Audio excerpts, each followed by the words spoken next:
কালকে 25শে ডিসেম্বর বড়দিন, তার জন্য সান্তা সুন্টুকে গিফট দিয়ে যাবে, তাই তো? দেবে তো গিফট? বলো সান্তা আমাকে গিফট দেবে, বন্ধুদের বলো সান্তা গিফট দেবে, বলো আমাকে।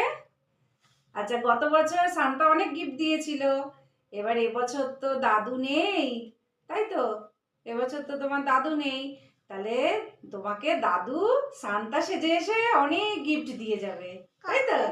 এই যে তুমি এখন মোজা ঝোলাবে এই গ্রিলে, আর সকালবেলায় ঘুম ভেঙে দেখবে দাদু কত গিফট দিয়ে গেছে তোমাকে সান্তা সেজে এসে রাত্রেবেলায়। তোমাকে গত বছর দাদু দিয়েছিল না?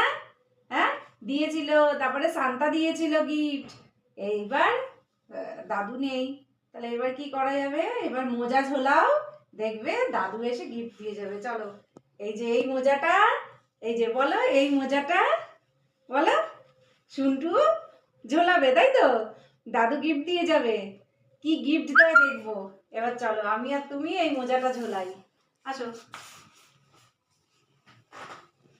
হ্যাঁ, এখানটায় ধরো। ওমা, তোমাকে দাদু অনেক কিছু দিয়েছিল না গত বছর? সান্তাও গিফট দিয়েছিল না? এইবার দেখি এবছর তো দাদু নেই, মনটা খারাপ, দাদুও কিছু দিচ্ছে না, তাহলে এইটা ঝোলাই আমি আর তুমি, দাদু এসে দেখবে সান্তা সেজে আসবে দাদু রাত্রেবেলায়। এখানটায় ঝুলিয়ে রাখবো, আমরা জানলাটা দিয়ে দেব, দাদু বাইরে থেকে এসে এই মোজাটার মধ্যে সান্তা সেজে এসে তোমাকে কত গিফট দেবে, বলবে মনা আমি তোমার জন্য গিফট রেখে গেলাম, কিন্তু তুমি নিয়ে নিও। সকালবেলা উঠে দেখবে অনেক গিফট। চলো আমরা মোজাটা ঝোলাই এবার, ঝোলাও এখানটা এখানটায়।